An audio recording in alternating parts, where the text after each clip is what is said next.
fa la ñuy tëjee chapitre boobu ñu dem ci fin de mission 312 policiers yi nga xamante ne policiers volontaires lañu woon. ndax jamonoy manifestation yi ñu rappelé ko kii di ministre de l'intérieur dafa jëloon ay policiers yu bëri 312 jeunes yoo xamante ni dañ leen jëloon boo leen ci biir police bi. guddi ñu toll nii kii di ministre de l'intérieur Jean-Baptiste Tine dafa dakkal loolu. waaw dafa fekk li nga xam ne irrégularité la. mu corriger ko. Qu'est-ce qui s'est passé en 2021 bu leen ko fàtte complot bu rëy la ñu jël teg ko ci kaw askanu Sénégal dans l'affaire Adji Sarr mu am manifestation population yi taxaw ne li ngeen bëgg complot bi ngeen bëgg a teg ci kaw Ousmane Sonko duñ ko nangu parce que c'est l'espoir du Sénégal xeex yu metti yu tar am fii ci dëkk bi ñu dem ba jeunes yi dem ba bëgg encercler la nga xam ne mooy caserne Samba Diéry Diallo je rappelle que c'est inédit caserne camp militaire brigade de gendarmerie kenn du ko songu garnison militaire kenn du ko songu mais keroog la détermination des Sénégalais était que dañu ñëw ba foofu Macky Sall a retenu une leçon dafa ne amul suffisamment de force pour faire face d'ailleurs c'est ce qui a été à l'origine de la mise à l'écart mise au frigo d'un des plus grands policiers d'un des plus grands chefs du maintien de l'ordre au Sénégal je veux parler du commissaire Arona Sy. La gendarmerie n'était jamais intervenue en 2012. 2012 nu mu metti c'est le commissariat central sous la couette de Arona Sy moo def les résultats qu'on a connus. Mais bi ñu ñëwee 2021 mu wax leen ni on n'a pas suffisamment de moyens. On ne peut rien faire face à ces gens-là. Mais nag quand il y a eu cette affaire du 8 mars 2021 Macky Sall avait fait une déclaration xam ndax yaa ngi koy fàttaliku je vous ai compris. Ce qui s'est passé li fi xew du fi xewati ainsi de suite voilà léegi ñun ni ñu foog ni moom dina arrêté complot bi lu fi del lan moo fi indi lii yëpp mooy complot bi dina ko arrêté mais non da koy dégg message bi nga xam ne mu ngi ko doon préparé mooy dafay uti gànnaay dafay uti ay yeneen booy sénégalais mu former leen ci formation lu ñuy wax formation rak-tak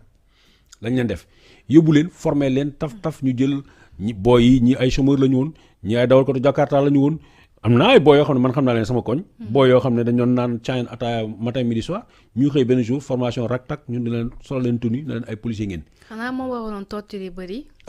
yàlla rek a xam ñu jël leen ñii ñu yóbbu leen Kébémer ainsi de suite bi ñu leen indee ñuy bëgg leen dispatcher ñenn ñi dans la gendarmerie. La gendarmerie ne leen non mënuñu leen dugal noonu parce que nous on ne peut pas prendre des gens yoo xam ne defuñu formation militaire donc tous ces gens là ñu bifurqué leen nekk police mu GMI ak yeneen moo tax bëri na nit ñoo xam ne jamono jooju ñu ngi ci yoon bi kenn xamul ay policiers lañu kenn xamul ay civils lañu mais ñu maintenir leen dans les casernements dans les camps de gendarmerie et de GMI et consorts donc ci ñooñu parce que dafa ñëw mu dérouter lépp budget bi nga xam ne dañ ko prévoiroon pour fay ko policiers yi dafa mel ni nga am ngay sóor añ pour yow ak sa waa kër 10 waxambaane ñoo taxaw danañu war a bokk ci añ bi boo ko supporté quelque temps la bu yàggee sa poche li may wax rek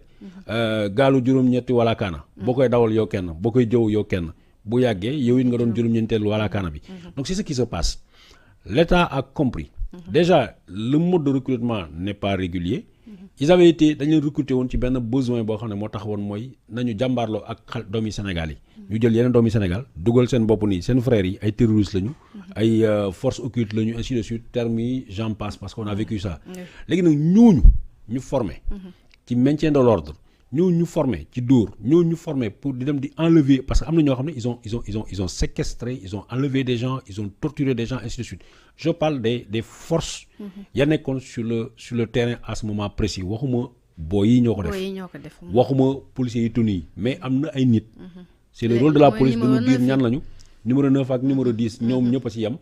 ñu jàppoon ay doomi Sénégal dóor leen torturer leen ainsi de suite et ce qui est dramatique dans cette affaire là booy yi commencé nañu wax ni suñu xamoon ni lii la kon ils n'allaient pas perdre leur temps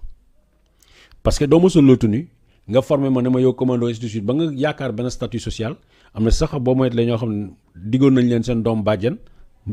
baa ngi xaar ñi takk nañ ci jabar ainsi de suite nga xëy rek ne leen on va se débarrasser de vous sans préparation. jàppoon ñoon tamit guddi ñu toll ni mun nañ génn divulguer yenn secret. xamuma lu ñu mën a divulguer xamuma lu ñu mën a def. mais xam naa ni ils ont été utilisés et pourtant je pense qu'à cette période-là j'ai été le seul journaliste bi alerté le Sénégal sur le recrutement de ces jeunes-là